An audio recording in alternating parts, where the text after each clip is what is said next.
In recent years, Singapore retail and F&B sector have faced an unprecedented contraction, reflecting rising operation costs and shifting consumer behavior.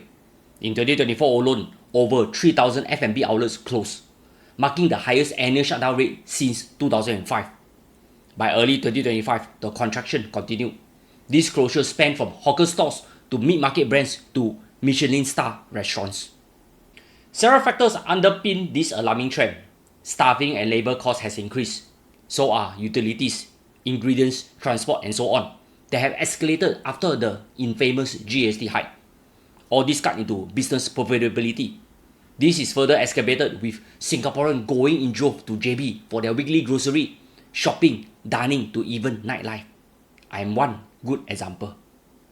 Yet rental still make up a big chunk of expenses. Commercial rents have surged, with landlord imposing steep hikes, some exceeding 50%. This led to squeezing margin for small businesses. In the end, they need to raise costs.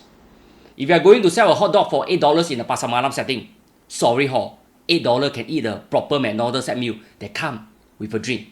有冇搞錯啊? That's why the rising rental is a correlation to rising shophouse prices. This is surely a cause of concern when individuals and companies are chunking them for a huge profit. Here, how do we control shophouse prices, especially in retail spaces?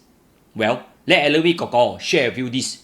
For goodness sake, just introduce SSD on this segment, just like what the authority did on industrial space back in 2013. This will cool this red hot segment. Singapore is really a boring place to start with. With more closure, our city centre will be hollowing out. And when tourists complain that Singapore has nothing much to do, we better pay attention. We could be losing our very own competitive edge with an ever-increasing rising cost. Even a journalist had asked about the rising rental in this press conference during the introduction of the Singapore Economic Strategy Review Committee. However, it's very unfortunate.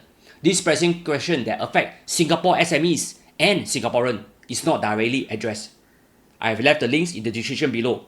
You make your own judgment. Hi, this is Sigit from CNA Digital. I have a question about how Singapore can position itself as a startup hub and also attract more investments.